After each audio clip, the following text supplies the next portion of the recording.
बुरे कर्म भी कर सकता है। भगवान किसी को नहीं रोकते कि आप ये कर्म ना कीजिए। इस संसार में अच्छे से अच्छे कर्म भी हो रहे हैं, बुरे से बुरे कर्म भी हो रहे हैं। कोई किसी मरने वाले की जान को बचाने के लिए भी तैयार है, बचा देता है, तो कोई किसी की जान लेने के लिए भी तैयार बैठा है। कोई जीवों का कत्ल करने के लिए भी तैयार बैठा है, तो कोई भूखे जीवों को संभालने वाला, खिलाने वाला भी बैठा है। भगवान ना तो किसी कत्ल करने वाले को कहता है कि तू इस जीव का कत्ल मत कर, और ना किसी की जान बचाने वाले को यह कहता है कि किसी की जान मत बचा। ये मनुष्य के अपने ऊपर निर्भर है कि अपनी शक्ति को, अपने जीवन को किस तरफ चलाना है। नरकों में जाने की तरफ चलना है या मुक्ति के मार्ग पर चलना है, ये आदमी ने सोचना है, क्योंकि सोचने समझने की शक्ति परमात्मा ने हम सबको दी हुई है। फैसला हमारे हाथ में है। हमारे अपने जीवन का फैसला मनुष्य के हाथ में ही है। चाहे तो परमात्मा के घर पहुंच जाए और चाहे 84 में जाके नरकों का भुगतान करने लग जाए। जैसा कर्म हम करेंगे वही फल परमात्मा देंगे। जो जैसा खेत में बीज डालता है फसल वही होती है। ये नहीं हो सकता कि हमने गेहूं बीजी हो, कणक बीजी हो और वहां नरमा खिलने लग जाए, ये नहीं होगा। वहां पर कणक ही उगेगी, उसको कणक की बालियां ही लगेंगी, क्योंकि बीज कणक का बोया हुआ है। और यदि हमने नरमे की खेती बोई हुई है, नरमे की खेती बोई, वहां नरमा ही उगेगा और नरमा खिलने वाले टिंडे ही उसको लगेंगे। कोई ये सोचे कि इसे आम के पेड़ फल लग जाए, ये नहीं होने का। उसमें नरमे के टिंडे बनकर नरमा तो खिल जाएगा, लेकिन आम या सेब या अनार उसमें नहीं आने के। चाहे पेड़ पौधे की आप कितनी संभाल कर लो, उसमें आम, सेब और अनार नहीं लगने के। चाहे आप कितनी कोशिश कर लो, उसे नरमा के ही टिंडे लगेंगे और नरमा ही खिलेगा उसके ऊपर।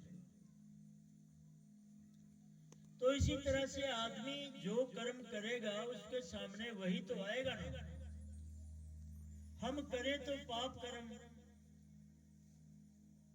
जीवों की हत्या करें, जीवों को मारकर उनका मांस खाएं, और फिर मंदिर में जाके हम घंटी बजाएं और ज्योति आरती उतारें कि हमें स्वर्ग मिल जाएगा या हमारी मुक्ति हो जाएगी, नहीं होने की। वो मुक्ति नहीं होगी। यदि तुम अच्छे कर्म करते हो, किसी ने मान लीजिए किकर वो बीज दी, कांटेदार झाड़ियां बीज दी, और वहां रोज जाके आरती उतारे, ज्योति जलाए, फूल चढ़ाए, फल चढ़ा दे, हे भगवान इसको आम लगा दे, हे भगवान इसको सेब लगा दे, हे भगवान इसको अनार लगा दे। कितनी पूजा पाठ कर ले वहां जाके, कितनी ज्योतियां जला ले वहां जाके, उस किक्कर के पेड़ को आम और सेब तो नहीं लगने वाले। जब भी लगेंगे तुक्के ही लगेंगे, क्योंकि पेड़ ही किक्कर का है। और यदि आम खाने हैं भाई, तो आम का पेड़ लगा लो, सेब खाने हैं तो सेब का पेड़ लगा लो, अनार खाने हैं तो अनार का पेड़ लगा लो। तुम्हें पूजा पाठ की जरूरत नहीं है। उस पेड़ के नीचे तुम धूप जोत जलाओ जाके, आम का पेड़ लगाओगे, आम ही आएंगे उसे, भले देरी से आए, 2 साल रुक के आ जाए, 4 साल रुक के आ जाए, पर जब भी लगेंगे आम के फल आपको खाने को मिलेंगे। उसके लिए आपको पूजा पाठ की कोई जरूरत नहीं। इसी तरह से आदमी रोज गुरु घर में भी मत्था टेकने जाता है, मंदिर में भी मत्था टेकने जाता है, वीरवार को पीरों की मजार पे दीपक जलाने के लिए भी जाता है, और जहां जहां सत्संग होता है, जिस भी धर्म को वो मानता है उस धर्म में भी जा रहा है, जिस भी धर्म को मानता हो, क्योंकि अपने धर्म को हर व्यक्ति सर्वोच्च समझता है। जिस भी धर्म में वो जानता है जाता है, जिसमें उसकी आस्था है, उसे सर्वोच्च ही मानता है। वो जाए, गुरु घर में भी जाए मत्था टेक के, बुरी बात नहीं। पीरों की मजार पे जाके दीपक जला दे, कोई बुरी बात नहीं। मंदिर में जाके आरती जोत पूजा जल चढ़ा दे, कोई बुरी बात नहीं। देवियों के चला जाए मत्था टेके, कढ़ाई लगा दे, बुरी बात नहीं। लेकिन ये सब कर्म करते हुए मंदिर में भी जाएं, गुरु घर में भी जाएं, पीरों की मजार पे भी जाएं, मस्जिद में भी जाएं, कहीं सत्संग होता वहां भी जाएं, लेकिन हमारे कर्म अच्छे ना हो, हम झूठ बोलना ना छोड़ें, किसी की निंदा चुगली करनी ना छोड़ें, किसी का हक खाना ना छोड़ें, किसी जीव को सताना ना छोड़ें, किसी जीव को मारकर अपने जीव के स्वाद के लिए काटना ना छोड़ें, तो हमारा ये सब कुछ किया धरा बेकार ही है, इससे कोई फायदा नहीं होने का। आप सोचो कि हमारा भला हो जाएगा, नहीं होगा। कर्म देने बैठे मालिक के घर में ना तो ये पूछा जाता है कि तू कौन से देश से आया है, ना ये पूछा जाता है कि तेरा वहां क्या उपाधि थी, क्या तेरा ओहदा था, किस पद पर था, तू अफसर था, राजनेता था या क्या था, ना ये पूछा जाएगा। तू अमीर था, तेरे पास कितने पैसे थे, ये भी नहीं पूछा जाएगा। किस जाति से संबंध रखता था, ये भी नहीं पूछा जाएगा। तेरे कितने कारोबार चलते थे, ये भी नहीं पूछा जाएगा।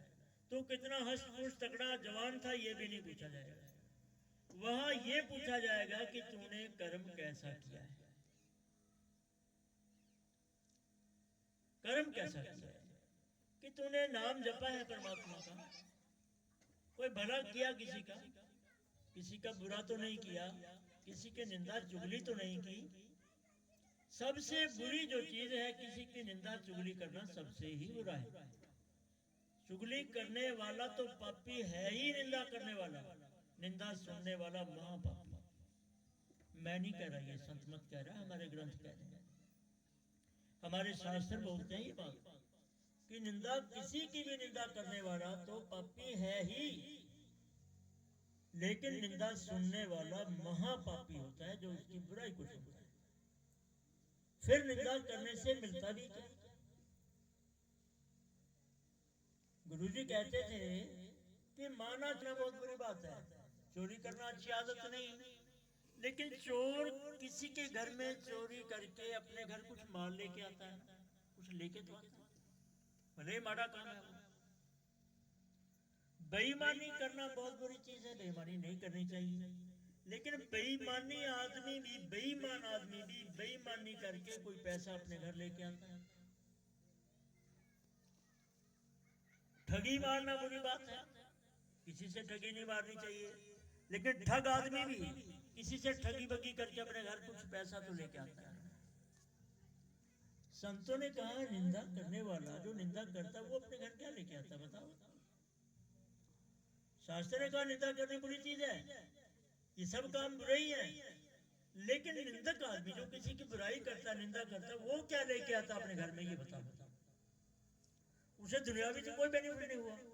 चोर ने किया, चोर को दुनियावी बेनिफिट होगा, माल उठा के गया वहां से। बेईमान को बेनिफिट होगा, बेईमानी करके वो अपने पैसे कुछ लेके आया। ठग को ये हुआ कि ठगी मार के कुछ ले आया।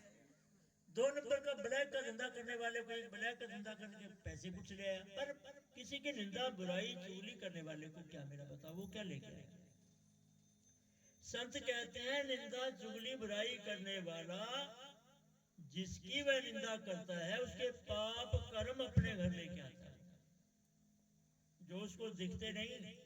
अपने पुण्य, उसके पुण्य उस आदमी के खाते में जाते हैं जिसकी वो निंदा कर रहा है, बुराई चुगली कर रहा है, और उसके जितने भी पाप कर्म हैं, जितने भी दोष हैं, वो सारे के सारे निंदा करने वाले के खाते में पड़ जाते हैं, ये लेके आता है। इसलिए संतों ने कहा कभी किसी की निंदा ना करो, ना सुनो।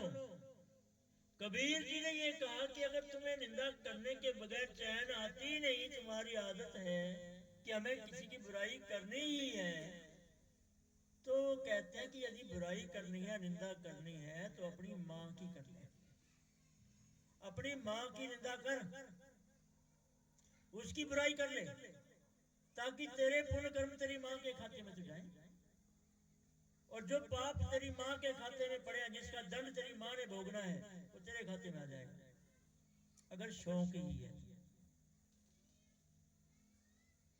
आज कलयुग का समय है, घोर कलयुग जिसे कहते हैं वो समय है। आज देखने को ऐसा लगता है कि पूरी पृथ्वी सभी भक्त हैं, कोई ऐसा आदमी नहीं जो मनमुखी हो। सभी ऐसा लगता है गुरु वाले हैं, गुरुमुख है। सब ये कहते हैं हम भी तो गुरु वाले हैं, हम भी तो उस धर्म को मानते हैं, हम भी तो उस धर्म में जाते हैं, हम उस डेरे में जाते हैं, उस संस्था में जाते हैं, उस गुरु के पास जाते हैं, उस संत के पास जाते हैं। देखोगे तो ऐसा लगेगा कि दुनिया में मनमुख कोई नहीं, साकत नहीं है कोई भी, सब गुरु वाले ही हैं।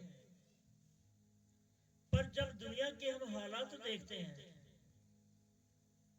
कि दुनिया में इतना बुरा हाल है आज कि रास्ते किसी बहन बेटी को रास्ते में अकेले चलना मुश्किल, किसी पैसे वाले को पैसे लेके जाता हो उसको चलना मुश्किल।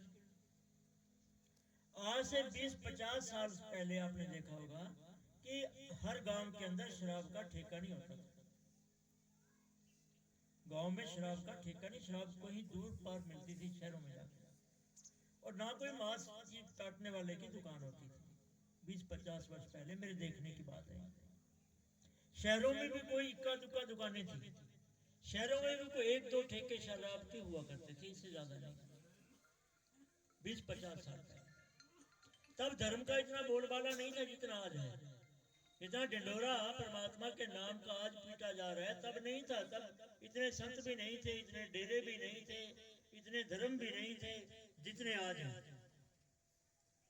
आज अगर देखा जाए गांव गांव में ठेके हैं, गांव गांव में मांस बेचने वालों की दुकानें लगी हुई हैं, और हर मोड़ पर, हर चौराहे पर आपको नशा बेचने वाला मिलेगा, चाहे वो मेडिकल नशा बेचता हो, डोडा पोस्ट बेचता हो, अफीम बेचता हो, या अन्य आजकल बहुत ऐसे नशे चले हुए हैं जो बेचते मिल जाएंगे आपको।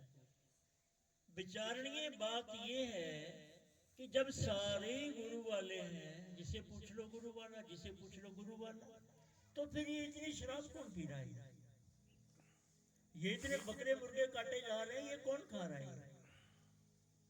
ये इतने मेडिकल नशे बेचे जा रहे हैं, कौन पी रहा है नशों को? नशों के पीछे कौन लगा हुआ है? डोडा पोस्ट इतना बिक रहा है, ये कौन ले रहा है इसे?